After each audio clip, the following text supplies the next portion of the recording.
ஸ்ரீ குருவாயூரப்பன் திருவடிகளே சரணம். 36 தசகம் ஆகிவிட்டது.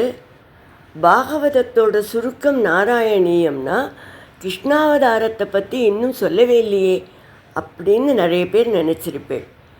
இதோ இப்போ கிருஷ்ணாவதாரம் ஆரம்பிக்க போகிறது அப்படின்னு சொல்கிற போது அதை சொல்கிற எனக்கும் அதை கேட்குற உங்களுக்கும் தனி மகிழ்ச்சி தான் வரும்.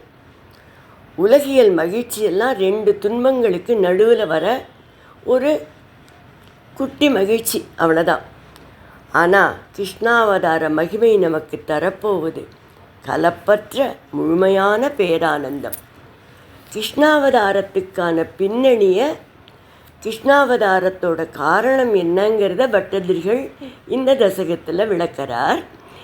இந்த தசகத்தை பட்டதிரிகள் முதல் ஸ்லோகத்தை சாந்திர ஆனந்த அப்படிங்கிற சொற்றொடருடன் ஆரம்பிக்கிறார். இதே சொற்களோடு தான் முதல் தசகம் முதல் ஸ்லோகத்தையும் ஆரம்பித்தார். சாந்திரானந்த அப்படிங்கிறதுக்கு லிட்ரல் மீனிங் என்னன்னு பார்த்தேன்னா அடர்த்தியான ஆனந்தம் அப்படின்னு வரும். தமிழில் இதை பேரின்பம் பேரானந்தம்னு சொன்னால் சரியாக இருக்கும். ஆத்மா ஆனந்தம் அப்படின்னு சொல்லலாம். அப்படிப்பட்ட ஆனந்தத்தை தரும் கிருஷ்ண சரித்திரத்தை இந்த தசகத்திலேருந்து 89வது தசகம் வரை நாம் அனுபவிக்கப் போகிறோம். இந்த தசகத்தோட முதல் ஸ்லோகத்தை நாம் இன்றைக்கி பார்க்கலாம். முதல்ல வார்த்தைகளை பிரித்து சொல்லலாம், பிறகு ஒவ்வொரு வரியும் சேர்த்து சொல்லலாம். சாந்திரானந்த தனோஹரே நனுபுரா दैवासुरे शङ्करे सान्द्रानन्दतनोहरे ननुपुरा दैवासुरे शङ्करे त्वत्कृता अपि कर्मशेषवशतो एतेन याता गतिम् त्वत्कृता अपि कर्मशेषवशतो एतेन याता गतिम् तेषां भूतलजन्मनां दितिभुवां भारेण दूरार्दिता तेषां भूतलजन्मनां दितिभुवां भारेण दूरार्दिता भूमिप्राप विरिञ्जमाश्रितपदं देवैपुरैवागतैः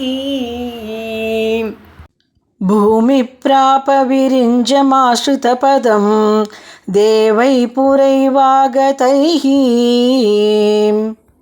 सान्द्रानन्दतनोहरे ननुपुरा दैवासुरे शङ्करे त्वत्कृता अपि कर्मशेषवशतो एतेन याता गतिम् सान्द्रानन्दतनोहरे ननुपुरा दैवासुरे शङ्करे त्वत्कृता अपि कर्मशेषवशतो एतेन याता गतिम् तेषां भूतलजन्मनां दितिभुवां भारेण दूरार्दिता भूमिप्राप विरिञ्जमाश्रितपदं देवैपुरैवागतैः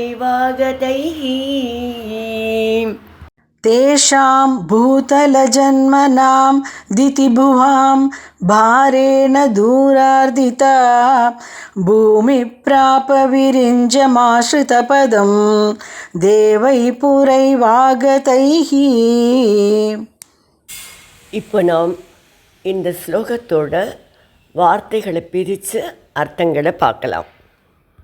சாந்திர ஆனந்த தனோஹரே, நிறைந்த ஆனந்த வடிவினரான திருமாலே, புறா முன்பு, தைவாசுரே சங்கரே, தேவர்களுக்கும் அசுரர்களுக்கும் நடந்த போரில், த்வத்கிருத்தாக அபி, உன்னால் வதம் செய்யப்பட்டும் கூட, கர்மசேஷ வசதக, அனுபவிக்க வேண்டிய கர்மவினை பயன் மீதி இருந்த காரணத்தினால, ஏதே யாரெல்லாம் கதிம்ன யாத்தா முக்தி அடையவில்லையோ, தேஷாம் பூதல ஜன்மனாம் அவர்கள் மீண்டும் பூமியில் வந்து பிறந்து திதிபுவாம் திதிகுமாரர்களாக அசுரர்களாக பிறந்த அவர்களது பாரேண சுமையால் தூர அர்திதா பூமிகி மிகவும் துன்புறுத்தப்பட்ட பூமி தேவி புரா ஏவ முன்னதாகவே ஆகதைகி தேவைகி வந்து சேர்ந்த தேவர்களுடன் கூடி ஆசிரித பதம் விரிஞ்சம் அடைக்கலஸ்தானமான பிரம்மதேவனை பிராபனனு அடைந்தாள் அல்லவா. இப்போ இந்த ஸ்லோகத்தை முழுவதுமாக பாராயணம் பண்ணி இதோட முழு அர்த்தத்தையும் பார்க்கலாம்.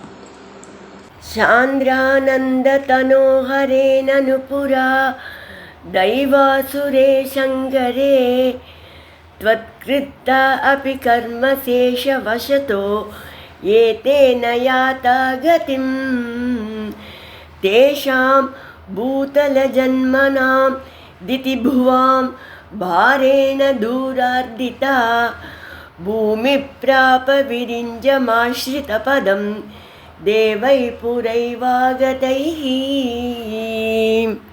கிருஷ்ணாவதாரம் தொடங்குகிறது. மீண்டும் ஒரு மிக அழகான பேரானந்தம் ஆரம்பமாகிறது.